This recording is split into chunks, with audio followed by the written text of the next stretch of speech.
Today, we're exploring one of the most powerful truths I've discovered. You can literally change your life by changing your thinking. We all get stuck sometimes, whether it's with a big goal, a messy situation, or our own self doubt. The good news is that a shift in how we think can open the door to real progress. In this episode, I'm sharing a personal story from my life that shows different kinds of mindset shifts, plus inspiring examples I've witnessed from others who shall remain nameless. By the end, I hope you'll feel encouraged to try one small change of your own. Let me take you back to how this lesson first showed up strongly in my life. Years ago, I received a $250 ticket for having an expired handicap tag hanging in my rearview mirror. I had renewed the tag, but I forgot to remove the old one. When I went to the police station to explain, they were not sympathetic. I still had to pay the fine. I didn't have the money, and I really didn't want to borrow from friends or family because I wasn't sure when I could pay them back. Instead of panicking or feeling helpless, I remembered something I'd been studying about in online entrepreneurship. People will gladly pay for solutions to problems they're struggling with. So I asked myself, what problems have I already solved? What am I good at? I knew I was strong at research and writing. So I reached out to a few friends and asked what challenges they were facing in their lives. To my surprise, several of them were dealing with the same kind of relationship difficulties I had recently experienced. So I offered to write a short guide with practical solutions. They each agreed to pay me $20 up front. That money covered my fine. They received real help, and everyone was happy. While many of them later encouraged me to expand it into a full book, the idea for my first relationship book was born. At first, I was really excited, but as time went on, doubt started creeping in. What if no one besides my friends was interested? What if it's not good enough? How do I even turn this into a real book? So expanding the short guide felt very overwhelming. I had an idea though, and I put up an anonymous survey online to gather more stories and ideas, which gave me great material. But turning all that into a finished book was much harder than I expected. Every time I sat down to write, something would interrupt me, and honestly, I welcomed the distractions. Emails, phone calls, household chores, anything to avoid facing that big project. 4 long years passed. 4 years of feeling guilty, stuck, frustrated with myself, and secretly disappointed that I wasn't making progress. The book felt like this giant, impossible mountain.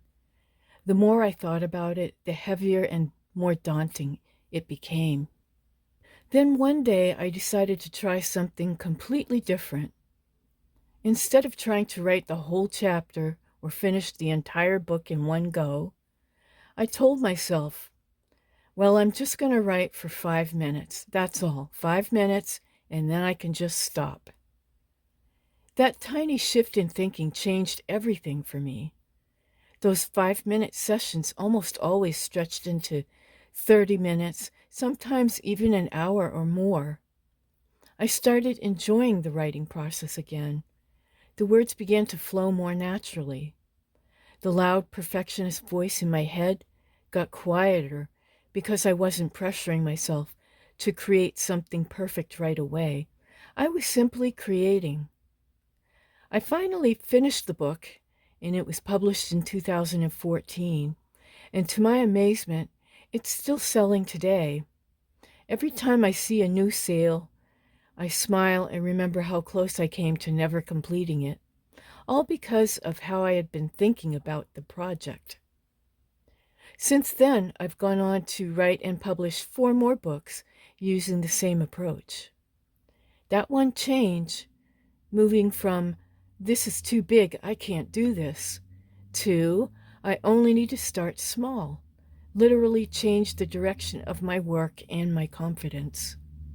So this is now what I call my 5-minute rule, my personal twist on the popular 2-minute rule that many of you might know about. When a task feels overwhelming, I commit to just 5 minutes of action. I've used it for decluttering when my house feels chaotic, for free writing when I feel creatively blocked, and even for getting on my recumbent bike when I have zero motivation. I also use my Echo Dot, and I'm saying that because I don't want to say the actual name of the Echo Dot and then have all your Echo Dots go off. So I use this as a gentle accountability partner. I say her name and set a 60-minute timer. That simple nudge helps pull me out of scrolling and back into purposeful work. The deeper mindset shift was powerful. I stopped waiting until I felt motivated or confident before starting. I learned that motion creates motivation. Small beginnings build momentum, and momentum creates results. As Napoleon Hill wisely said, "Don't wait, the time will never be just right." Of course, changing your thinking isn't limited to just starting small. It shows up in many different ways. Viktor Frankl, the Holocaust survivor and psychiatrist, lost everything in the concentration camps. Instead of being consumed by despair over what he couldn't control, he made a profound shift. He focused on the one thing he could control, his attitude and the meaning he chose to give his suffering. That change helped him survive and later developed into logotherapy, which has helped millions of people find purpose in hardship, and that is the definition, in case you hadn't heard that word before. Psychologist Carol Dweck's research on growth mindset shows another powerful shift. People who move from thinking, "I'm just not good at this," to "I can improve with effort," dramatically improve their performance in school, work, and learning new skills. Here are some everyday examples of different kinds of thinking shifts. Have you ever felt overwhelmed by your health and weight and thought, "I'm too far gone. This would require a total life overhaul I don't have time for"? Well, you can change your approach by starting very small, like a 10-minute walk after dinner and adding one extra vegetable to a single meal each day. Those tiny actions can build momentum and naturally lead to better energy and lasting health improvements. Or maybe you've been buried under years of clutter and thought, "This is completely hopeless." You can begin with just 5 minutes sorting one small drawer or shelf. Over weeks and months, your home can become more peaceful and organized, and the mental burden you've been carrying can finally be lifted. Have you ever wanted to learn to play a musical instrument, but kept telling yourself, "I'm too old to start now, I'll never be any good"? Well, if you can commit to just 5 minutes of practice each day, then a year later you could be playing songs you love and can feel proud of yourself. And here's another one. Many of us have been deep in credit card debt and have felt defeated, thinking, "I'll never get out of this hole." Well, you can start small by simply tracking every expense for 1 week and automatically set aside $10 from each paycheck. That small shift can give you a sense of control and eventually lead to paying off your debt and building healthier financial habits.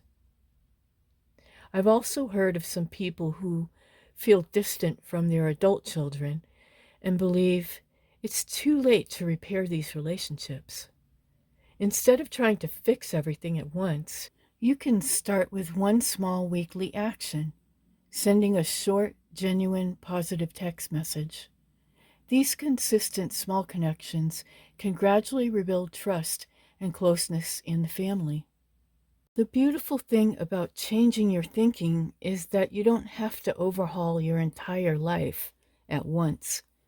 You only need to shift one thought or take one small step. Here are some journal questions to help you reflect on this in your own life. Number 1, what situation in my life feels stuck right now, and how am I currently thinking about it? And number 2, what tasks or goals do I tend to put off because they feel too big or overwhelming? Number 3, what is one small shift in thinking that could help me see the situation differently? Number 4, when has a change in my thinking or starting small led to a bigger breakthrough in the past? Number 5, what tools, habits, or support help me follow through once I've made a mindset shift? And 6, how can I design my days or routines so that more positive and productive thinking patterns happen more automatically? Changing your thinking doesn't always feel dramatic in the moment, but over time it creates massive, lasting results. My books and the peace I now feel when facing big projects are living proof of that. So this week, pick one area where you feel stuck and try a small shift in your thinking. I'd love to hear how it goes for you. Feel free to reach out in the comments and share your story. Thank you for listening. If this episode resonated with you, please share it with someone who might need encouragement. And remember, you don't have to be fully ready. You just have to start. This has been Barb at Self Help FAQ, and I'll see you in the next episode.